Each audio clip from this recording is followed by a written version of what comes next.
ಮತ ಎಣಿಕೆಯ ಕಾರ್ಯ ಮುಕ್ತಾಯಗೊಂಡಿದ್ದು ಇದೀಗ ಫಲಿತಾಂಶ ಹೊರಬಿದ್ದಿದೆ. ಶಿಗ್ಗಾಂವಿಯಲ್ಲಿಯೂ ಕೂಡ ಕೈ ಅಭ್ಯರ್ಥಿಯನ್ನ ಕೈ ಎತ್ತಿದ್ದಾರೆ. ಕಾಂಗ್ರೆಸ್ನ ಅಭ್ಯರ್ಥಿಯಾಗಿರುವಂತಹ ಯಾಸೀರ್ ಅಹಮದ್ ಖಾನ್ ಅವರು ಮುನ್ನಡೆಯನ್ನ ಸಾಧಿಸಿಕೊಂಡಿದ್ದಾರೆ. 1,756 ಮತಗಳನ್ನ ಗಳಿಸೋದರ ಮುಖಾಂತರ ಯಾಸೀರ್ ಅಹಮದ್ ಖಾನ್ ಅವರು ಮುನ್ನಡೆಯನ್ನ ಕಾಯ್ದುಕೊಂಡಿದ್ದಾರೆ. ಇನ್ನು ಬಿಜೆಪಿಯ ಪ್ರತಿಷ್ಠೆಯಾಗಿತ್ತು ಭರತ್ ಬೊಮ್ಮಾಯಿ ಅವರು ಬಿಜೆಪಿಯಿಂದ ಸ್ಪರ್ಧಿಸಿದ್ರು. ಭರತ್ ಬೊಮ್ಮಾಯಿ ಅವರು ಮಾಜಿ ಮುಖ್ಯಮಂತ್ರಿ ಬಸವರಾಜ ಬೊಮ್ಮಾಯಿ ಅವರ ಪುತ್ರ. ಇಲ್ಲೂ ಕೂಡ ಭರತ್ ಬೊಮ್ಮಾಯಿ ಅವರು ಗೆಲುವನ್ನು ಸಾಧಿಸ್ತಾರೆ ಅಂತ ಹೇಳಿ ಎಲ್ಲರೂ ಅನ್ಕೊಂಡಿದ್ರು. ಯಾಕಂದ್ರೆ ಬಸವರಾಜ ಬೊಮ್ಮಾಯಿ ಅವರ ಒಂದು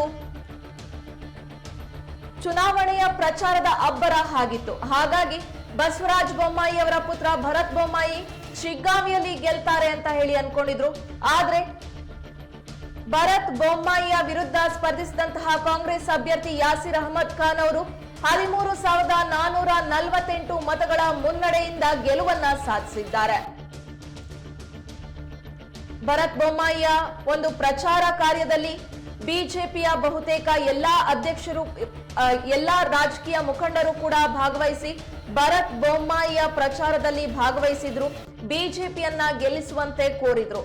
ಆದ್ರೆ ಎಲ್ಲೋ ಒಂದ್ ಕಡೆ ಕಾಂಗ್ರೆಸ್ನ ಗ್ಯಾರಂಟಿಗಳು ಯಾಸೀರ್ ಅಹಮದ್ ಖಾನ್ ನ ಕೈಯನ್ನ ಹಿಡಿದಿವೆ. ಈ ಮೂಲಕ ಶಿಗ್ಗಾಂವಿಯಲ್ಲಿಯೂ ಕೂಡ ಕಾಂಗ್ರೆಸ್ ಅಭ್ಯರ್ಥಿ ಮುನ್ನಡೆಯನ್ನ ಕಾಯ್ದುಕೊಂಡಿದ್ದಾರೆ.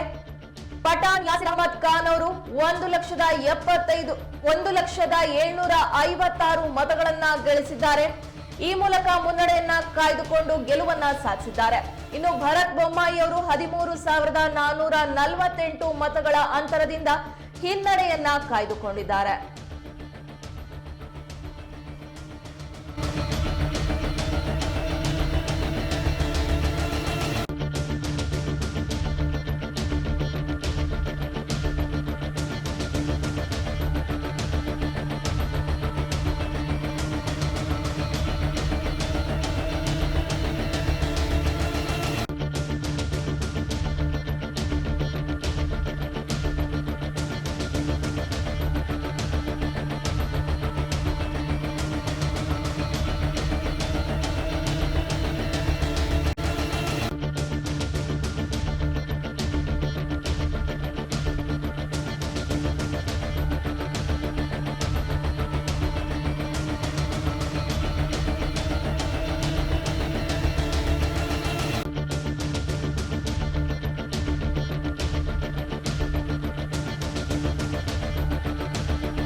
ಶಿಗ್ಗಾಂವಿಯಲ್ಲಿಯೂ ಕೂಡ ಕಾಂಗ್ರೆಸ್ ಗ್ಯಾರಂಟಿಗಳು ಕೈ ಹಿಡಿದಿವೆ.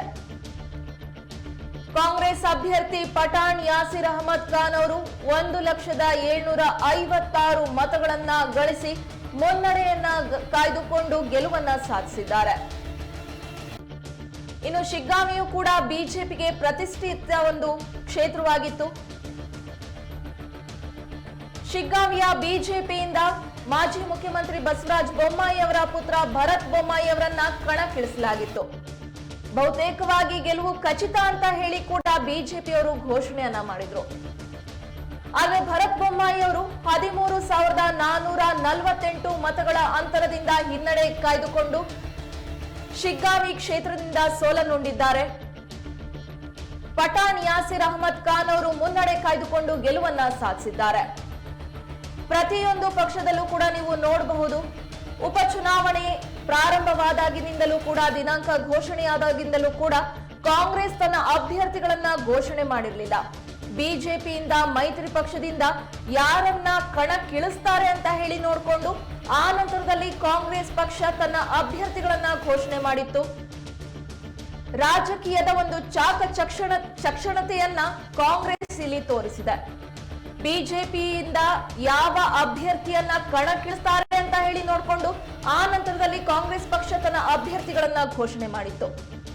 ಎಲ್ಲೋ ಒಂದು ಕಡೆ ಕಾಂಗ್ರೆಸ್ನ ಲೆಕ್ಕಾಚಾರಗಳು ಕೈ ಹಿಡಿದಿದೆ ಅಂತಾನೆ ಹೇಳ್ಬೋದು.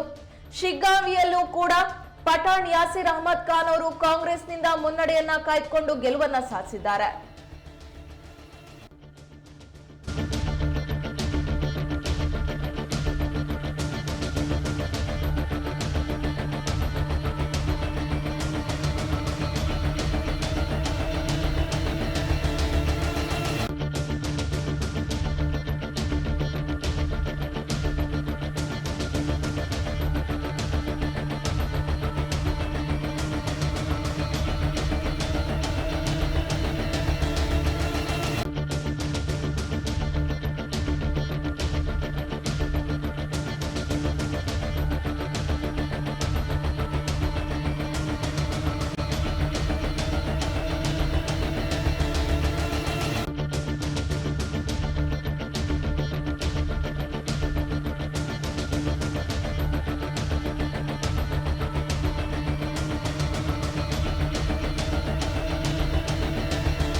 ಇದೀಗ